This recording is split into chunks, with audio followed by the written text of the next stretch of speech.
Damn. Damn. Damn. More explosion merchants in the penal group. Just what we needed. Episode 10, Sentenced to be a Hero. I've seen some clips of it floating around because I am like 15 hours late to watching this. But yeah, let's see. This is my reaction as a novel reader watching the episode. I'm very curious as to how different it is from the novels. These remnants are all we managed to. Give me my sub, bro. So yeah, the guild master ran away and got fucking obliterated by Spriggan last episode. That shit was brutal. That shit was brutal. But they recovered this from the guild hall, whatever it's called. What is the symbol? Mahal Zelkov. Who is this person and why does Kivya have a sneaking suspicion that she knows who it is? If only they could get that person in custody. Too bad. They can't. He's dead. Or got obliterated. He didn't leave the town. He's gone. He got torn in half. Venetim just making shit up. What I remember, I think this is real, but I think he tricked someone. I think like the actual document is real. I don't remember.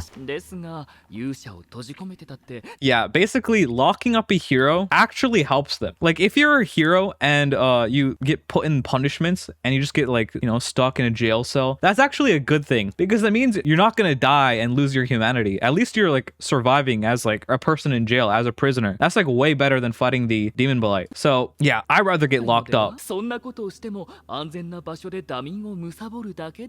True. Get Rhino to work. Dude, Venetim is such a con artist. He has a backstory. I guess, you know, a backstory about his sentencing, which I don't know if they explained yet in the anime. Then he has a longer backstory about his life. Basically, everyone in the penal unit has like a pretty extensive backstory that actually matters. Like each one of their backstories will be slowly revealed throughout the novels and throughout the series into the next season and season 3. Venetim's one is very interesting. Even just the reason for his sentencing is very interesting. I don't know if they are going to go into it this season. I don't even think it's spoilers. It might just be cut content. I could make a video on it, honestly. But yeah, he's a very good con artist. He can convince anyone of anything. The Holy Knights. What the fuck? Is this a mustard? What is this? She's like caking the bread, bro. What the hell? Siren outing. Butter. Ew, that's way too much butter. Jesus Christ. Can goddesses get fat? Like if you just keep on feeding them like fast food and all of that? I wonder. But this is definitely not healthy. What do you mean question mark? It's an actual question, like, you know, give them butter and like all this unhealthy foods. I'm just wondering how different their anatomy is from like humans. Like obviously it's very different, but like even with that, okay, sorry for asking, Jesus Christ. Yeah, only a king would be fit to go here. Though actually, you know, Terita's a goddess. I think they would let her in anyways because, you know, they worship goddesses. Though if Xylo accompanies her, maybe they would let him in. I don't know because he's a hero. He has like they're like prejudiced against him, but then again his reputation is getting better from constantly, you know, saving all of these like random people and civilians. Bro, aren't the goddesses artificial life like robots? So how can they get fat? They're not like robots. They're not like literally they're made of flesh and blood, right? They're not like made of, you know, robotic parts and metal and all of that. So they're like, yeah, I guess they're artificial life, but you know, the same way a clone trooper is from Star Wars. But that's like artificial life, but it's still life, not like a robot or anything. Looks beautiful, wherever that museum is. What's so fun about dumb museums? True. Honestly, I'd rather go to the ocean than a museum.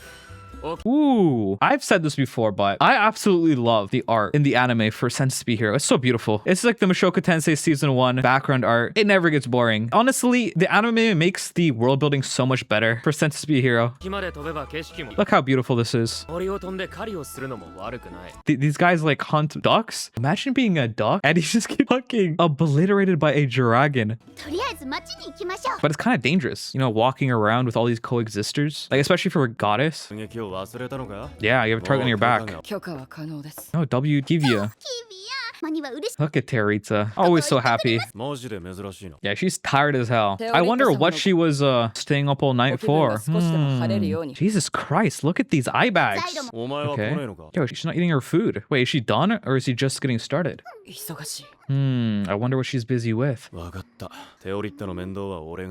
It's your job. What do you mean look after? What do you mean I got it? Oh my god, she really likes that butter and bread. Holy peak. All the attention she wants. If Xylo can't provide it, all of these civilians will. Sign my tunic? Wouldn't it just be washed off? There's an old superstition that a goddess's signature wards off misfortune. Interesting. Is that why they want the autographs? Purely for like the superstition, or do they actually care about Terita? Probably both. Bro, the animation, like these small animations and facial like movements are so amazing.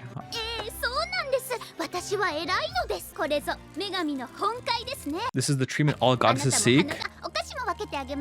Oh, how nice. Damn, that's mean. Checking for poison? I guess it's like kind of has to with all the coexister stuff. Xylo's getting popular as well. The uncle. It's a little suspicious. One thing I like about Sentenced to be Hero is like, yeah, sure, Hero started out with having like the most terrible reputation, but as the story goes on, you actually start to see it change, which is nice. It's not as annoying when everyone is just, you know, just hating on them. My niece has told me a great deal about you. What does that mean? Is it me or does the production quality fall off? No, maybe this episode because it's like, it's not like a major episode, but last episode the production quality was insane. It was like the best out of like all of the episodes, besides like maybe the first. I think it's like equal to first. Arguably it had some like better sections over her life. I mean, to be honest, if you're like a soldier fighting the demon blight, you kind of have to have very low consideration for your own life. Like, dude, you look, you get one tapped by any demon, any fairy. Like as soon as you run out of luminescence or they get too close, so your like lightning staffs don't work, it's fucking over for you. And don't, if you run into a demon lord, it's, yeah, you might as well just like lay down and accept the fate. Cares for her like his own daughter. What is the uncle hinting at? Bro, I feel like the anime is pushing the Xylo and Kivia ship way more than a novel does. It is in the novel, don't get me wrong, but I feel like it's so much more subtle. But like everyone here is like constantly talking about it. They're always like making, I don't know, there's always like a tension. Enemy attack? Under siege? Jesus Christ. I mentioned the eye bags earlier, but her eyes, she's like actually going crazy. She is tweaking out. Okay, I mean, Venetum's the last person you want to see when you're super tired and you're basically done with life. He would be the last straw. He would be the 13th reason for me. Oh, he for sure made a mistake in his latest report. That's why he's here. Fancy meeting you here? He's like, I don't want to deal with your shit. Get the fuck out of here. Hope you can keep this between us.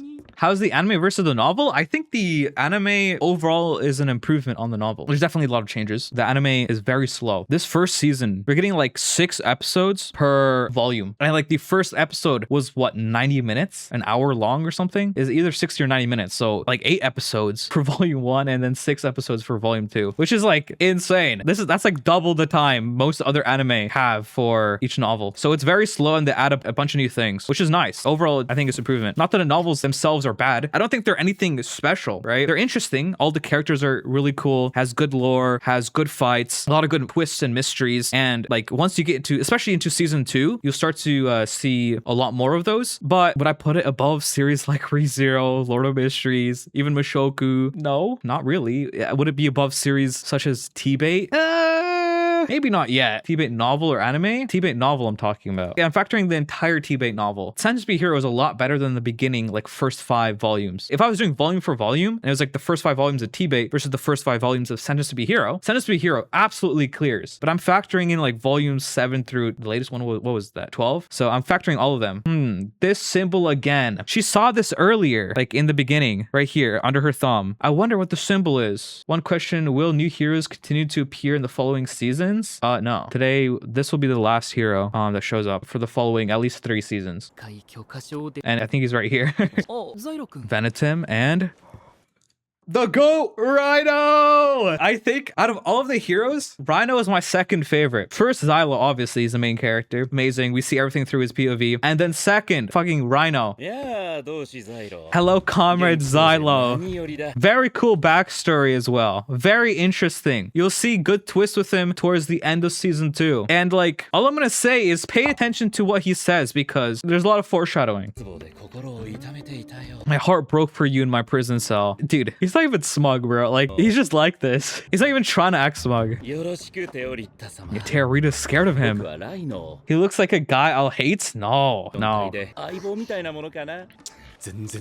Bro is disgusted. Both of them are disgusted. Or, no, Teorita is more scared than disgusted. Xylo is just, he does not like Rhino at all. But then again, who does he even like? Like, who does he even like in the penal unit? He doesn't like anyone particularly. Maybe Norgal? Kind of? He puts up with Norgal's shit of like, my highness or all that, like pretending to be the king. But besides for that, he doesn't like Venetim that much. He finds Venetim kind of annoying. Dota, he's like, also kind of finds him annoying. I think he broke Dota's rib a few times, like punched him a few times. Jace, he always gets fights with. Rhino, he doesn't like either. Tatsuya, he's chill with. I think maybe Tatsuya. Yeah, maybe Tatsuya, he's like the most, neutral with. Dude, Venetim, it has like PTSD from Xylo. Xylo low-key just a asocial guy? Kind of, but then everyone around him is low-key annoying. I don't even blame the dude. Like, going from being a holy knight himself and having his own company, right? Like his own heroes company to like, not heroes, fucking knights brigade, knight, whatever it's called, to the heroes company is very different. That's why I think he gets pretty annoyed because it's not like normal troops. Like normal troops aren't as eccentric as like his companions in the Hino unit.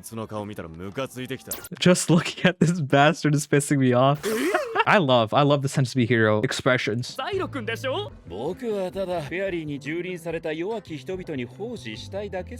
why he got oh yeah, he volunteered to be a hero. He's like the only person who volunteered to be here, while everyone else, even like Sov, are scared to become heroes. Sov, like, he's not scared of anything but becoming a hero. That's what terrified him. And this motherfucker volunteered to be a hero. That's how crazy he is. Why is the anime / novel try so hard to put Venetim as this master manipulator? I think it's very intentional. Like, you always found him in some unknown weird places. I mean, there's more to him, but like, as to why he's like accidentally right about a lot of things, it's not explained yet in the novels. Yeah, like, you know how he like accidentally figured out that there were coexisters like in the royal family and all of that, and that's what led to him getting sentenced to be a hero in the first place. Yeah, like that part, and like, him always being right in certain situations, it's not really explained. Yeah, I think there's something more to him with that aspect, some kind of a lore maybe, but we do learn more about Venetim's backstory, which is very interesting, and I should make a video on that, but it won't be relevant yet. I think it'll be relevant in season 3, I think. Like, Kivia found him doing some heinous shit. Like, he wasn't doing anything super heinous, he was just like researching. Yeah,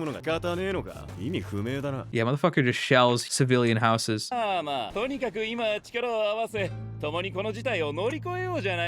Just look at everyone's reaction. Venetim scared. I think Venetim's scared of everyone. Xylo annoyed. Teorita just like curious, I guess.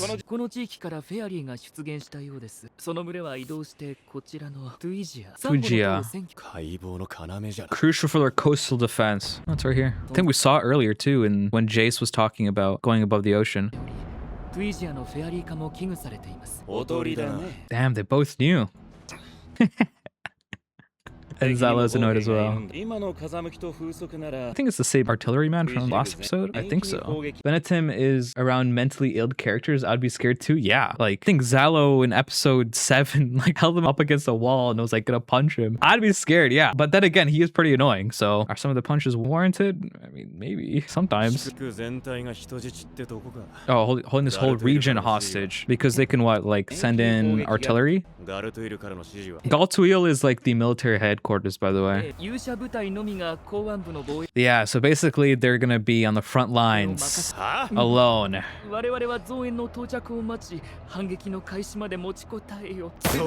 Dude, it's not even Venetim's like, what did Venetim do in this situation? Like, he's not the one giving orders. Why are you getting mad at Venetim in this situation, bro? Of course, the nobles want to protect their own houses and property and not the civilians. Have you no shame? We gotta defend the civilians. Venetum says anything and Xylo attacks it for no reason. Yeah, I mean, Xylo low-key pretty edgy sometimes. Xylo unironically a bully. But even still, he's my brown goat, so there's that. What a magnificent goddess. Oh my god, I love Rhino. Your willingness to die is truly a radiance. I'm in complete agreement. I just love, like, Rhino always does this. Whereas, like, yo, I agree. Like, whenever anyone says anything insane, he's like, I agree, let's fucking do it. Let us join hands and fight together for the people's hope and futures. He just makes Xylo's job so much harder. And then, of course, Terita is egging it on. Damn, scary. Norgal, my goat? Norgal just like naturally, like people just pivot or like they turn to Norgal. They gather around him. It's the adventurers from last episode. What were they called? They're like the #1 adventurers in the city. Guaranteed them salaries and titles. Bro, how is he gonna pay them? He has no money. Titles? Bro thinks he's the king of the kingdom. Highwayman? The fuck is a highwayman? What the fuck is a highwayman? I think highwaymen are robbers. Oh, I've like legit never heard anyone say that term before. Yo, Send Us Be a Hero fell off. Yo, this fire isn't moving. Where did the production go? They stand on their road and extort them essentially. Okay. Damn, she's chowing down on that. Stew? What the fuck? He's not even eating. Like, it's all just falling down. And Terita's doing that as well. This is why Xylo is always angry. He's surrounded by, like, the most eccentric people ever. Norgal the goat. Oh, I got the artilleryman armor. Looks pretty cool. I really like the design of it. Is this CG? I don't think it's CG. Where's Sav and Jace? Oh yeah, was against Shishibao? He broke his arm. I actually like Sav. I think he would be like, what, my 4th favorite in the group? Jace I don't like at all. He might be my least favorite. Do these characters just talk? I mean, it's a talking episode. Last episode, or the entire last episode was just like pure fighting. So this is like the in-between, I'd believe. Sending a dragon for... I mean, I guess, but like a lot of these battles are full of explosions anyways. Like Xylo throws his knives and they just blow shit up. Rhino, as an artilleryman, it was gonna blow a bunch of things up as well. So will Neely really do more damage than those two? Maybe, but I hope it forces the plot. At least it does. But then again, yeah, I agree. The pacing is very slow for this anime, but I like it. I like that it's slow. I like that, you know, it takes time and we get to see all the character interactions between each one of them and then like extensively explore a lot of the characters. And there's also a lot of foreshadowing. Yeah, and establishes character dynamics. There's a lot of foreshadowing in these dialogues, which will make the twists later in the season better. Can I make a suggestion? Yeah, I don't know if we should ever let Rhino make suggestions because, yeah. But Inland District Ferry. And the other soldiers will be forced to fight. Oh my god. It will solve our manpower issue. Yeah, do not let Rhino cook at all. Even Terita's like, what the fuck is wrong with this person? Pain and suffering should be shared equally. Foreshadowing is suggesting the characters know about the future. No, it's like talking about future twists. Like in the dialogue, it's gonna like it hints at future twists and future reveals. All I'm gonna say is pay attention to what Rhino says, because at the end of season 2, it's gonna make more sense. How he conducts himself, what he says will make more sense at the end of season 2, or close to the end of season 1, but it's very interesting. Sell the ships moored in the harbor. Yeah, I guess it's a little better. Hell yeah. Why does she keep looking at her sword? I wonder. Yeah, she's like fucked up. She is hella tired. She's stressed out. Vanitum again. He does not want to do anything with him. She is done with life itself. As their commander.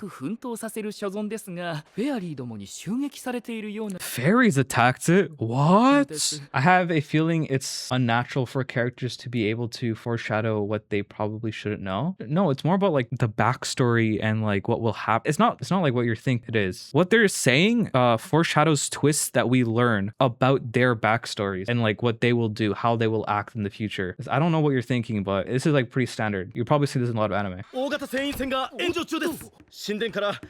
Did Benetton make this up and somehow be right? Or did he know that Xylo wanted them to shell it? Did Xylo communicate this to Venetim? Or did Venetim just make it up on the spot? I'm not sure. The symbol again. A terrible shame. I wonder how that happened. Okay, so now we have basically all of the heavy hitters in this fight for next episode. Wait, how did Venetim become penal hero again? I don't know if it was explained in the anime. Actually, I think it was. Basically, what happened is he was in this tabloid publishing like lies, right? Just to, you know, he's publishing fake news about how the royal family was compromised by the demon blight. And because like of what he published, he got in trouble. Not because he was lying, but because it turned out what he published was actually true. So the fake news turned out to be true, and because of that, he got, you know, sentenced to be a hero. I think actually it was explained in the anime. Right. Oh my god, he mentioned her uncle. I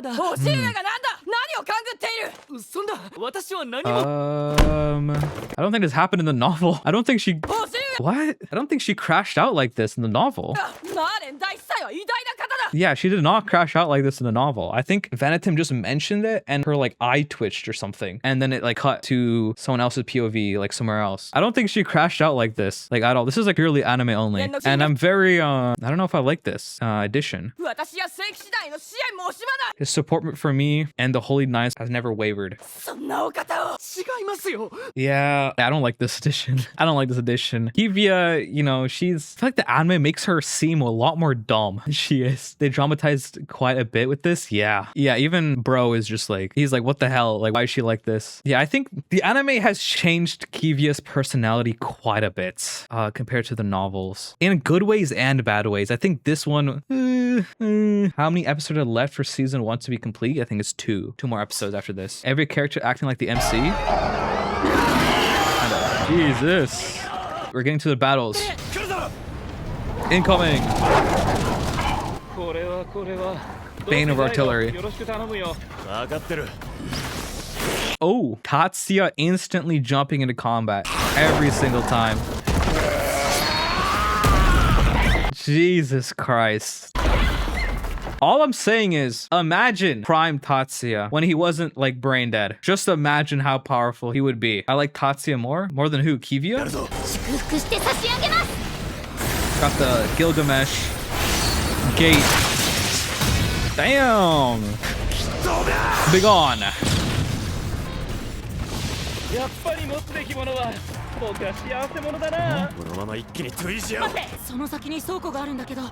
What's up ahead? Hold up inside? Not even really a change of scenery or tactical preparation. What do you mean? This entire beginning of the episode was like kind of preparing for this. Like they were like mentioning it, preparing, talking about like a plan, and then all of it was like kind of preparing for it. Working you to death. Oh, time to see Rhino. Like the sky turned dark so suddenly. It might have been like a skip forward towards the night. Let's see. Is this Rhino's first attack?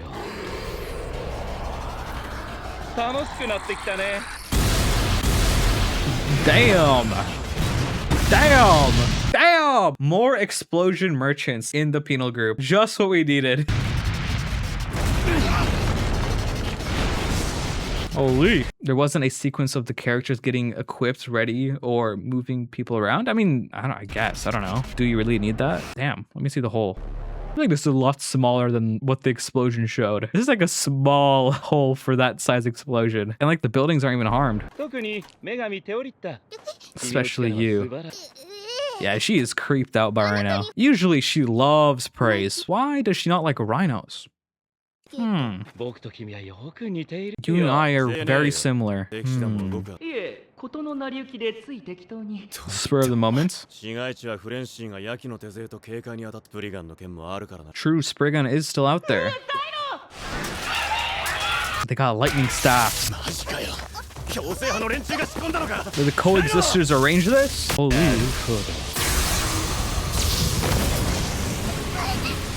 Is Terita the strongest goddess? No. Some of the other goddesses are very interesting. I won't spoil. You might learn a little bit. I'm not spoiling. But this season you'll learn a little bit. No time for delays. No hesitation. Okay. Absolutely obliterated. I love Rhino. I don't think the house was that badly damaged. It's not that bad. Will's saving lives takes priority. Damn. Is that Boojum? Boojum. You're just standing there all creepily, watching everything. Wait, is this CGI? The fuck? Ugh. I don't know if I like this. It's not terrible CGI, but I would advise you not to resist. A painful death is a pitiable thing. Ooh, that's disgusting. Yeah, you're cooked. All of them are cooked. It's over. It's over. Damn. Damn. The uncle. Not suspicious at all. Some also CGI. A little strange. No, it doesn't look terrible, but the military and temple working together? What is a high priest if he can't bring people together? On God, I fully trust the uncle, guys. Uncle? Yeah, uncle is just great. What a stand-up leader. Mahizel.